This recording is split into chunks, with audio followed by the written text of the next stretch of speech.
મારું નામ ચાવડા થોપણભાઈ ઈશ્વરભાઈ, માજી સરપંચ. અને હાલમાં સવારે મજૂર લઈને જાય, અમારા 1.5 કલાક અહીંયા લેટ ફાટક ખોલતા નથી અને અમને તકલીફ પડે છે. અને જ્યાં ત્યારે હું સરપંચ હતો ત્યારે આ ફાટક 70ની આગળનું ફાટક તે મેં અહીંયા રોકાયેલું અને એ ફાટકે આ ફાટકથી ઓલા ફાટક સુધી જે રોડ બનાવી દેવાનો હતો, હાલમાં અડધા ત્યાં રોડ અડધો બનાવેલો છે, નાલું બનાવ્યું છે, પણ અડધો હજી અહીંયા ખૂટા ખાડીને હાલની તારીખમાં બંધ કરેલું છે. અને એ ખોલવા બાબત હું આ રણજીતગઢના માજી સરપંચ તરીકે ફરજ બજાવું છું. અને જો આ નહીં કરવામાં આવે તો કાલ રેલ રોકો આંદોલન પણ ચાલુ કરવામાં આવશે. અત્યારે સાહેબ હાજરમાં છે પણ કંઈ કોઈ જવાબ આપતા નથી.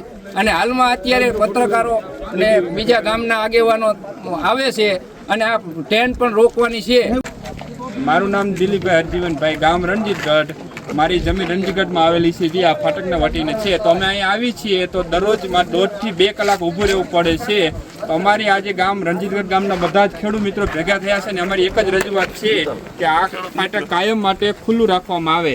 અત્યારે અમે આવી તો અમારે બહુ પરેશાની પડે છે, 1.5 થી 2 કલાક ઊભું રહેવું પડશે ફાટક માટે. તો આજે સાહેબો પણ આવ્યા છે, અધિકારીઓ સાહેબો, તેમને અમે રજૂઆત કરી છે. પણ એ સાહેબનું એવું કહેવું છે કે અઠવાડિયાની અંદર 20,000 વાહનો, જે શક્ય નથી, 20,000 ટ્રેક્ટર કે એનાથી મોટા વાહનો, બાઇક નહીં, એવા વાહનો પસાર થાય તો જ 24 કલાક કાયમી માટે ફાટક ખુલ્લું રહેશે.